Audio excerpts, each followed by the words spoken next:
Calling once again for the record, 251476 FY, People versus Sidney Emmanuel Davis Jr. Appearances for the record.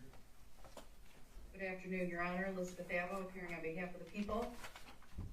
Good afternoon, Your Honor. Stephanie Carson on behalf of Sidney Davis Jr. Good afternoon. Will you state your name? Sidney Davis.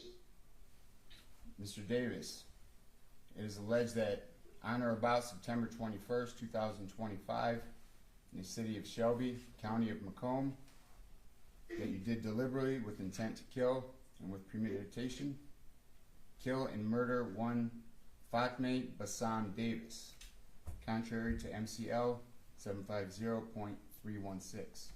The maximum penalty is life without parole. Does your client stand mute? Yes, Your Honor. Not guilty plea will be entered on his behalf. His next court date is October 7, 2025 at 1 p.m., followed by a preliminary exam day on October 14, 2025. That is also at 1 p.m. Comments as to bond? Thank you, Your Honor. Again, Elizabeth Avo on behalf of the people. Your Honor, this, as the court indicated, is a life, no parole, maximum possible penalty. Before you, you have a 24-year-old male. The deceased in this case is a 23-year-old who is also the mother of a young toddler child with this defendant. Judge, the allegations are that this was a brutal stabbing. This occurred this past Sunday, allegedly around 5 o'clock in the afternoon. This was allegedly at the Meijer on Hall Road. It is a high-traffic area, and it is frequented by the public. This matter is on video, and the people have reviewed the videos from the Meijer gas station there. There were citizens that were outside using the gas station that observed the start of this assault. It started outside and continued inside. There was a clerk that was working inside that was also involved in this assault and tried to stop the attack and help the deceased.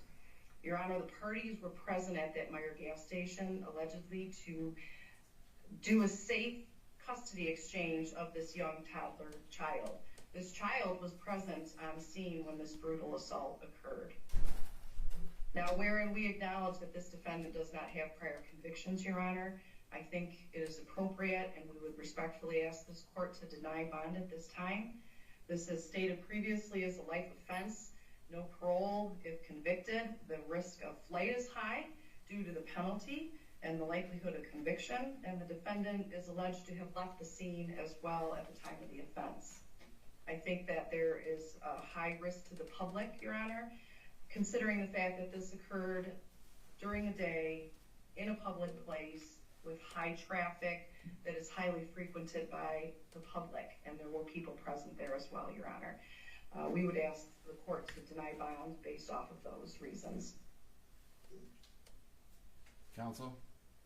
May I just, well, Your Honor, of course I'm at a disadvantage because I have not seen discovery, but what I can tell this court is, based on what the police officer told me, my client also called 911. He did leave the scene, but he called 911 to report what he believed were Fatima's injuries at that time.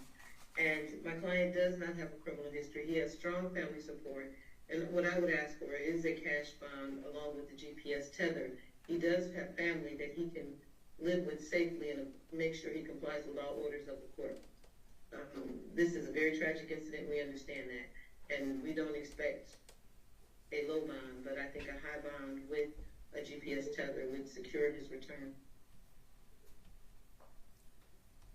When setting bond, court takes into consideration two factors: risk of flight as well as danger to the public.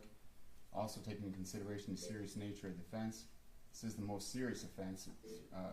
It's alleged that he committed a crime of murder. I believe he's somebody of which the public needs to be protected from. And being that it's a life offense, the risk of flight is high. Probability of conviction, with what's been presented, it's a high probability of conviction. For those reasons, court's going to deny bond at this time. Thank you, Your Honor. Thank you, Judge.